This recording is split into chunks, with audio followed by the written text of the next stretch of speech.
Bom, agora a gente vai fechar aqui essa parte da matéria vendo como que o sistema pode ser perturbado, né?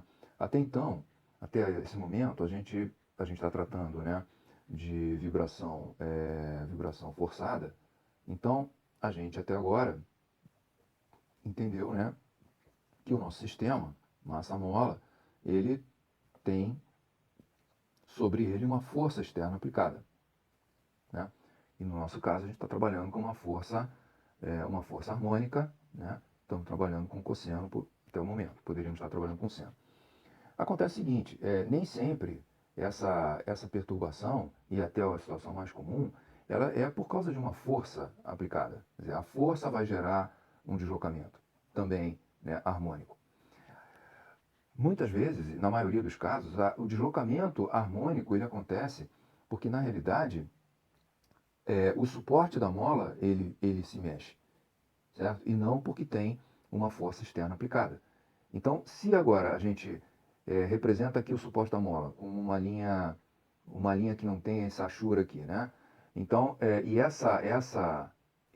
esse deslocamento existe, ou seja, se eu tenho aqui um deslocamento y de t e o meu deslocamento da massa ele é x de t, né? Então, o que acontece? Se o meu y de t ele é harmônico, então eu vou, né, gerar um x harmônico. Então, essa é uma forma de perturbar o sistema e essa é a outra forma de perturbar o sistema, né? Como está aqui. A gente tem a força diretamente aplicada, como foi até agora, e o deslocamento do suporte da mola. Tá? Então, se a gente ampliar essa figura aqui, né, a gente vê, né, o esqueminha aqui, né? A força aplicada, né? Então a gente tem aqui a força que está representada por P, né? E o P é P seno ômega FT, P máximo seno ômega FT, né? E aqui a massa, né? Agora, o segundo caso é quando tem aqui um esquema que mostra como que o suporte da mola se move sem que tenha nenhuma força aplicada, né? Nenhuma força aplicada sobre a massa, mas o movimento aqui desse suporte vai fazer o quê? Vai fazer com que a mola estique e contraia, empurrando e puxando a massa. Então vai também provocar um movimento harmônico da massa. Tá? Isso aqui em cima é só uma representação de um mecanismo, né, que faria essa peça aqui, esse cilindro aqui, ficar subindo e descendo nessa parede aqui. Né? Como se eu tivesse, por exemplo, aqui uma haste presa num eixo que tem rotação, né, e tem um pino excêntrico aqui. Então, na medida que esse eixo gire, né, esse pino excêntrico, esse pino fora do centro, ele vai ficar puxando e empurrando essa peça aqui, que é a peça, o suporte onde esse cilindro está preso e aonde a mola está presa. Tá? Então, essas são as duas formas, né, de perturbar o sistema de forma harmônica. Então, o que acontece? Nós temos aqui o item 1.1, que seria a força diretamente aplicada, né, força diretamente aplicada, e aqui o 1.2, que é o deslocamento do suporte da mola. Então, a força diretamente aplicada, a gente acabou de ver, né? Então, a gente viu o desenvolvimento da equação. A única diferença aqui é que eu estou fazendo um tratamento via função exponencial, quer dizer, eu estou só aproveitando essa necessidade de explorar isso aqui e usando né, a exponencial complexa, né? Lembrando que exponencial está ligada a cosseno e seno por essa identidade, a chamada identidade de Euler. Então aqui eu estou substituindo o cosseno por um E elevado a I ômega Ft. Né? Eu estava usando o cosseno de ômega Ft. Tá? O fato de só ter cosseno e eu tinha cosseno e a identidade de Euler ela relaciona exponencial com cosseno e seno, não tem nada demais. Tá? Isso aqui é uma forma genérica da gente fazer a representação. Então, o que acontece aqui é que eu estou assumindo que a minha força é exponencial, ou seja, ela é harmônica na forma exponencial, e a solução particular é harmônica na forma exponencial também. Então, quando eu faço a substituição na equação, né, e vou desenvolvendo, eu vou chegar exatamente na mesma coisa e nos três casos, né, que a gente já viu. Tá? Então, isso aqui não tem muito de novidade, nada de novidade. O que tem de novidade é o segundo caso, o deslocamento do suporte da mola. Então agora, o que acontece? A massa vai se deslocar com o deslocamento x de t, porque o suporte da mola vai se deslocar com um outro deslocamento y de t. Quer dizer, ambos são harmônicos, ambos estão na mesma frequência, representados aqui por exponencial.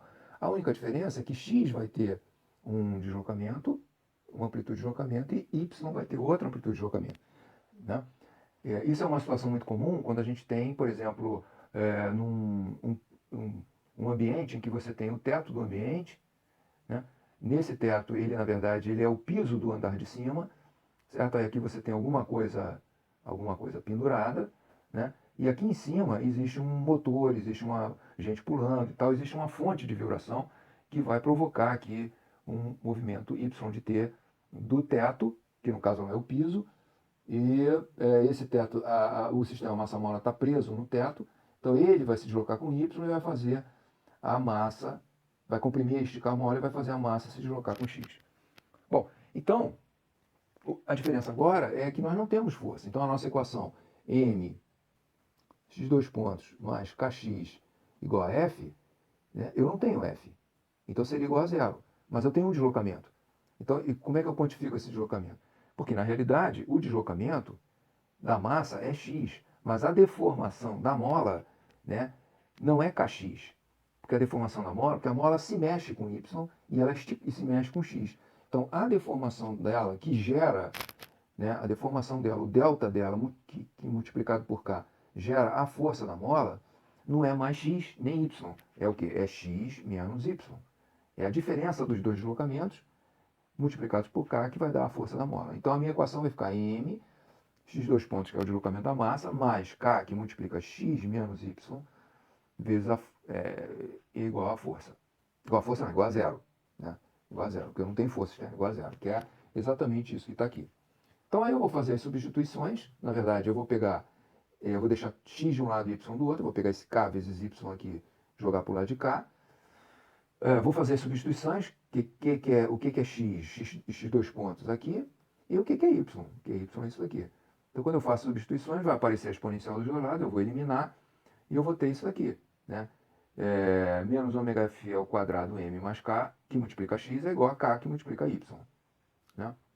Então, eu vou pegar k sobre y, fica aqui, k vezes y fica no numerador, e isso aqui vai para o denominador, né?